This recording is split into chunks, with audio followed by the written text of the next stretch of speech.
ჩემ დასამწუხაროდ გვიან გავიგე, თორემ აუცილებლად მოვიდოდი. აი ნახეთ, გუშინ იყო იმაში ბრიუსელში აქცია ფერმერების. ევროპარლამენტმა მიიღო გადაწყვეტილება, რომ სხვადასხვა ქვეყნებიდან სოფლის მეურნეობის პროდუქტი შემოიტანონ. და ამის გასაპროტესტებლად ისინი თვლიან, რომ რატო უნდა გაუწიონ კონკურენცია მათ სხვა ქვეყნიდან იაფი მუშახელით მოწეული იმას პროდუქციამ კონკურენცია ჩვენი ქვეყნიდან განსხვავებით, როცა საერთოდ არაფერი აღარ იყიდება უკვე ბაზარზე. საერთოდ რო არაფერი არ იყიდება ბაზარზე და ნახეთ ახლა გუშინ ჩატარდა აქცია, აი რა უხდნენ, დედა უტირენ ყველას და ყველაფერს რა. აი დედა უტირენ, აქ იყო საბურაები, კოცონი დანთებული, იყო აქცია, ტრაქტორები, რავი, მოანიორწლენ, აგარი ღობე იყო როგორც ეგერ არის, ხო? აქეთ დედა უტირენ და მინდა გითხრათ რა, ქართველო ერო.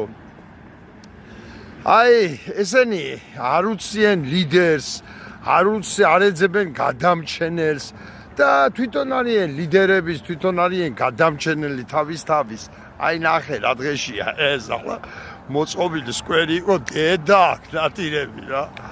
აი დედა ნატირები ყველაფერს, აი დამწვარი საბურაები და ტრაქტორებით იყვნენ მოსული, ბარიერები გადაანგრიენ, გადმოანგრიენ და ასია რა, იბრძვიან თავისუფლებებისთვის და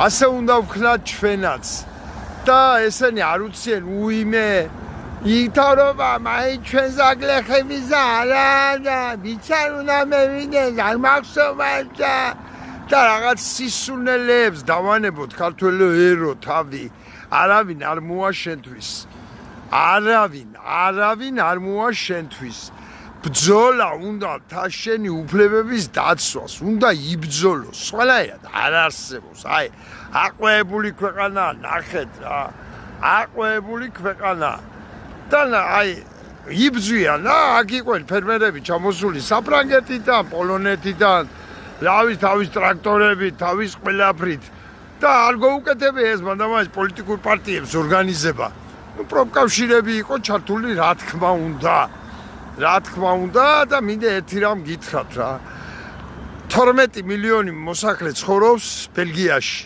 ტერიტორიით არის ჩვენი ქვეყნის ნახევარი თითქმის